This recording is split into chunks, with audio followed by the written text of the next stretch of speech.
Welcome back. Now another thing you can do is you can post an excerpt of your live stream once the recording has been completed to your social media sites.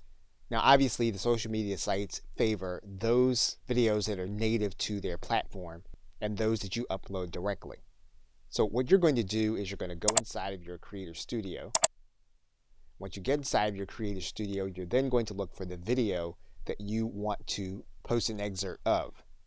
You'll then need to go inside of your video manager. Once you get to your video manager, what you're going to do is you're going to go to this drop down arrow. You're then going to click download MP4. So in the case of Facebook, you'll just click the add photo or video button.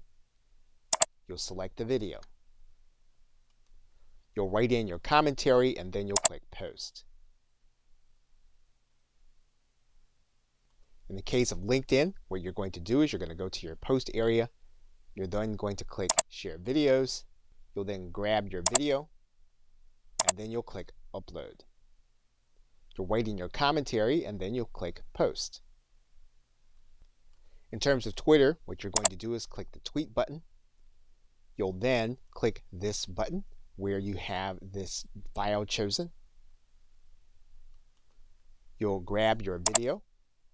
You'll click open with free conference call. Now Twitter is going to allow you to create an excerpt regardless. So it's only going to allow you a certain amount of time for your video to play. So you'll select your excerpt. You'll then click done. And then your post will update with your video.